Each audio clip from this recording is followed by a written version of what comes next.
بہت بڑا ایک سوالیہ نشان ہے. اگر اس سوال کی گہرائی کو ہم سمجھیں تو ہم بہت سے لوگوں کو اسی سوال میں راہ ہدایت پہ لا سکتے ہیں. امام کوئی بھی کام دین بچانے کے علاوہ نہیں کرتا. حج پڑھا جا رہا تھا, حاجی آ رہے تھے, اس حج میں کون سا ایسا کام ہے جس سے دین بچ نہیں رہا تھا؟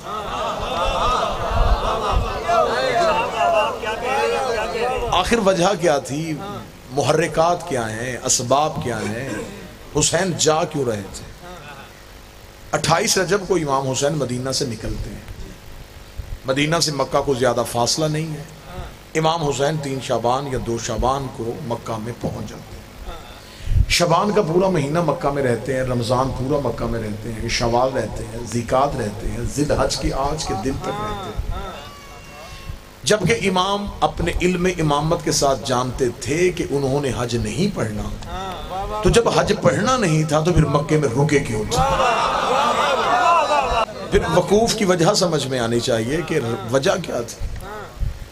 میں مثال دے دیتا ہوں. ویسے آئمہ کی یہ مثالیں تشبیہتاً تو غلط ہوتی ہیں, لیکن میں سمجھانے کی نیت سے اسے بغیر تشبیہ کے دینے لگا ہوں.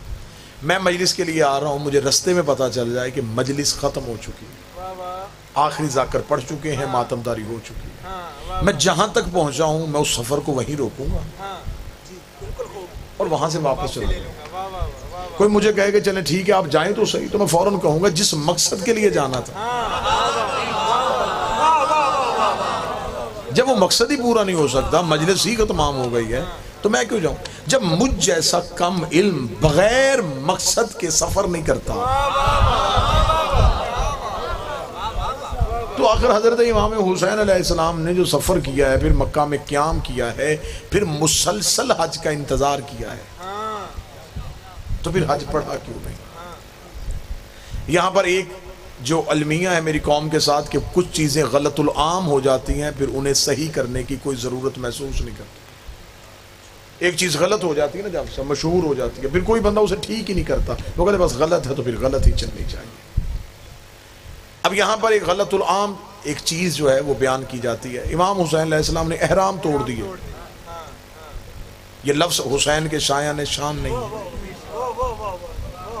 احرام توڑنا ایک عمل کبیح ہے جسے امام سرزد نہیں دے سکتے. احرام نہیں توڑے, حج کو عمرے میں تبدیل کر دیا.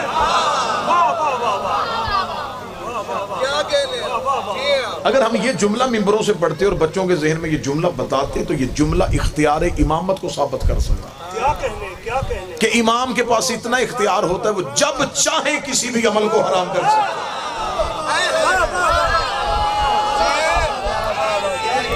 یہ اختیار امام, یہ امام کی طاقت ہے کہ امام جب چاہے کسی بھی واجب عمل کو روک سکتے ہیں. مثلاً اس کی کئی مثالیں, ہم اگر کوئی ہم سے دلائل مانگے گا تو دلائل کے انبار لگ سکتے ہیں کہ ایک شخص کو رسول نے حالت نماز میں آواز دی. اس نے کہا یا رسول اللہ, جب وہ واپس آیا تو رسول نے کہا میں نے آواز دی تو آیا کیوں نہیں؟ اس نے کہا میں نماز پڑھ رہا تھا. فرمایا تجھے نماز سکھائی کس نے تھی؟ تمہیں نماز کس نے سکھائی تھی؟ جس نے تمہیں بتائی تھی وہ تمہیں بلا رہا تھا. اس نے کہا یا رسول اللہ کیا کرنا چاہیے تھا؟ فرمایا حجت جب بھی بلائے جس بھی حالت میں ہو. مولا حسین آپ کو سلامت رکھے, میں سفر حسین شروع کرنے لگا ہوں, وقوف مکہ پڑھنے لگا ہوں. حجت جب بھی بلائے جس بھی حالت میں ہو, وہ فعل تم پہ حرام ہو جاتا. نماز اللہ کی عبادت ہے, نیت کی تھی صرف اللہ کی عبادت کے لیے, این نماز کے موقع پہ امام کی آواز آ جائے. اگر میں اسی پہ دلائل دینا شروع کر دوں تو 1 گھنٹہ گزر جائے گا اسی بات کی دلیل پہ کہ حجت جب بلائے تو عمل حرام ہو جاتا ہے. جنگ صفین میں مولا امیر المومنین نے اپنے نوکر سے کہا جلدی کر, وضو کے لیے پانی لے کے آ. جلدی سے وضو کے لیے پانی لایا گیا مولا کی وضو کے لیے. مولا نے وضو کیا, مصلی بچھایا, ادھر سے جنگ کا تبل بچ گیا. وہ ابھی نوکر وضو کر رہا تھا مصلی پہ آنے کے لیے. نوکر نے یوں مصلی آگے کیا تو اس نے فوراً کہا جلدی کر, میرے گھوڑے سے میری تلوار کھینچ. اس کا تلوار کھینچ رہا ہے تو کیا نماز نہیں پڑھے گی؟ اس کو شرم نہیں آ رہی؟ نماز تو جنگ پہ جا رہی ہے.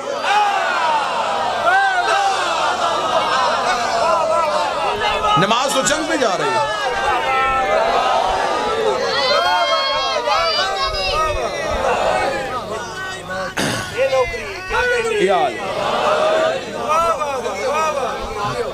داد سے بے نیاز ہو کے مضمون سنانے لگا. امام حسین علیہ السلام نے جب کہہ دیا تھا کہ میں جا رہا ہوں، امام حسین کے جب حج سے نکل رہے تھے امت پہ حرام ہو گیا تھا وہاں رکنا.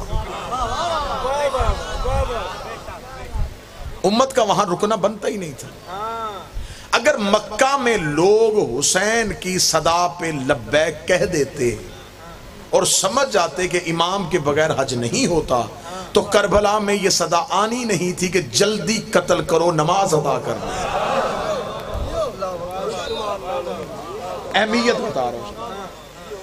امام حسین علیہ السلام نے یہ کیوں کہا؟ اس کا غلط العام کو تصحیح کیجئے گا. احرام نہیں توڑے، حج کو عمرے میں توڑے. دوسری چیز ہے، جب امام حسین مکہ پہنچے تو مکہ حسین کا اصل وطن ہے. مدینہ یہ ہجرت کر کے گئے. امام حسین علیہ السلام کے آباء و اجداد کا تعلق مکہ سے تھا. امام حسین کا ددھیال والا گھر بھی مکہ میں تھا، ننہال والا گھر بھی، داد کے بھی مکہ کے تھے، نان کے بھی مکہ کے. امام حسین جب مکہ پہنچے ہیں تو اب حسین کے لیے دو گھروں میں سے ایک کا انتخاب کرنا تھا. یا تو عبد المطلب والی حویلی کھولتے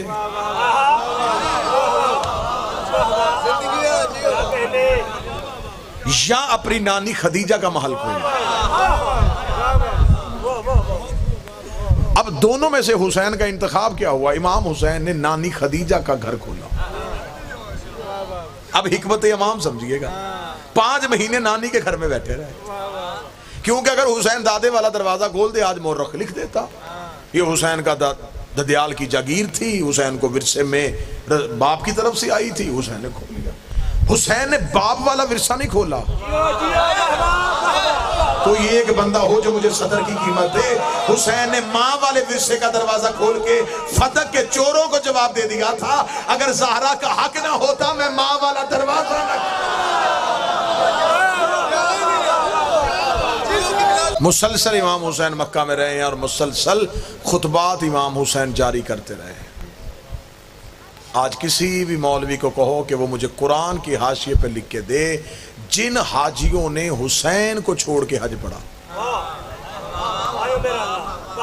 کیا ان کا حج ہوا؟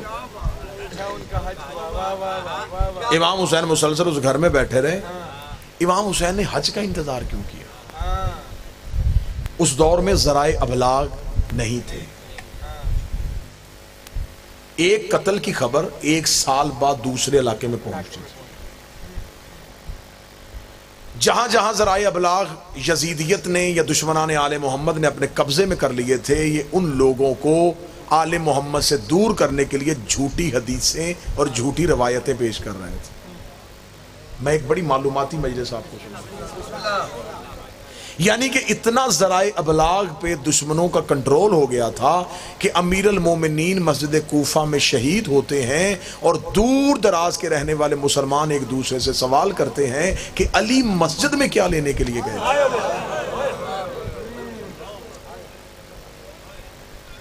یہ سب کچھ کیوں ہوا؟ یہ غلط حدیثوں کی وجہ سے، یہ جھوٹے راویوں کی وجہ سے کہ جی رسول کے بعد تو خاندان رسول کو اس لیے ممبر سے دور کر دیا گیا ہے کہ وہ تو اب معاذ اللہ ثم معاذ اللہ دین پہ ہے ہی نہیں. لہذا وہ حکومت مانگ رہے تھے، ہم نے ان کو ایک سائڈ پہ کر دیا، حکومت ہم کر رہے ہیں. دشمنان آل محمد نے مسلمانوں کے دلوں میں، جن کے دل میں ظاہراً دشمنی نہیں تھی، نفرت بھرتی تھی. اب امام حسین علیہ السلام چاہتے تھے کہ کوئی ایسا موقع ہو جہاں ساری امت اکٹھی ہو.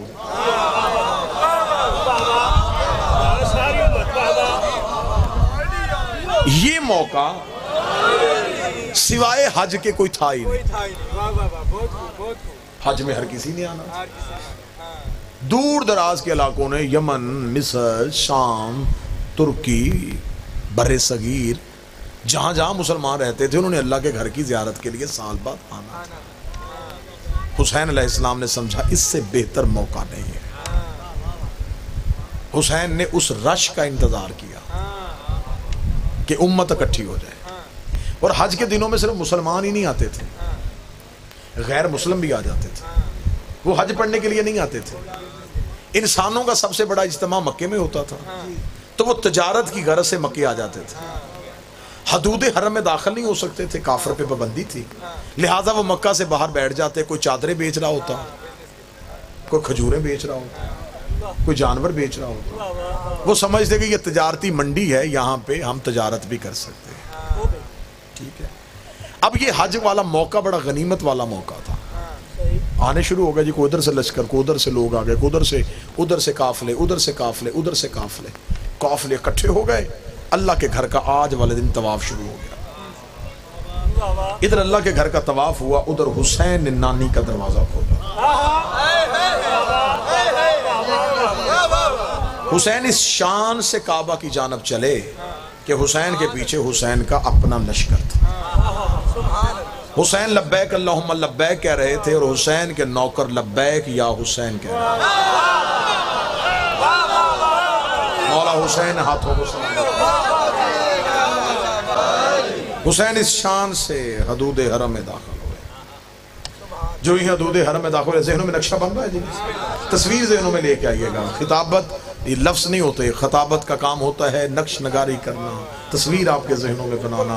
امام حسین یوں گھر سے نکلے، حسین حدود حرم میں داخل ہوئے، حاجی طواف کی حالت میں تھے۔ حاجیوں نے آتا ہوا حسین دیکھا، ہر ایک نے پوچھا حسین آ رہے ہیں، حسین آ رہے ہیں، حسین آ رہے ہیں، حسین آ رہے ہیں، حسین آ رہے ہیں۔ حاجی کعبے کو دیکھ رہے تھے، کعبہ آتے ہوئے حسین کو دیکھ رہے تھے۔ حاجی کعبے کو چوم رہے تھے، حسین کی زیارت کے لیے کعبہ چھو رہا تھا۔ حسین چلتے چلتے طواف کعبہ میں مشغول ہوئے۔ طواف کعبہ میں مشغول ہوتے ہوتے اب حسین نے حجت کا اختیار دکھانا تھا۔ حسین نے طواف شروع کرنے سے پہلے دائیں طرف ابو الفضل عباس کو دیکھا۔ عباس کو صرف دیکھا، حسین نے کہا کچھ نہیں۔ عباس نے ساتھیوں سے کہا حسین کہہ رہا ہے عمرے کی نیت کرو، حسین چاہ رہا ہے عمرے کی نیت کرو۔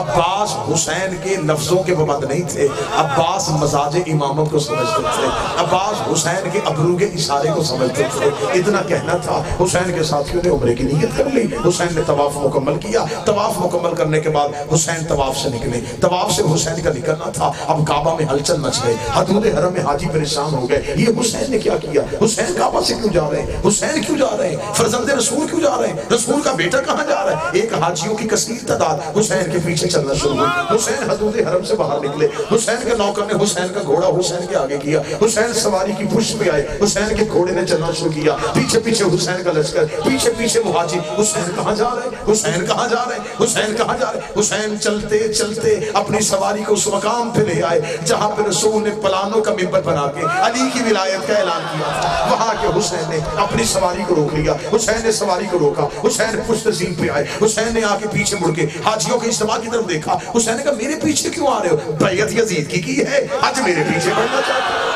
بیعت یزید کی ہے، حج میرے پیچھے پڑنا چاہ رہے ہو؟ کس بات کی مجبوری ہے؟ جس کی بیعت کی ہے جاؤ اسے کہو تمہیں حج پڑھ کے دکھائے۔ حسین نے کہا واپس پلٹو، میرے پیچھے کیوں آ رہے ہو؟ میرے پیچھے کیوں آ رہے ہو؟ انہیں کہا حسین اگر تو چلا گیا تو ہم عبادت کیسے کریں گے؟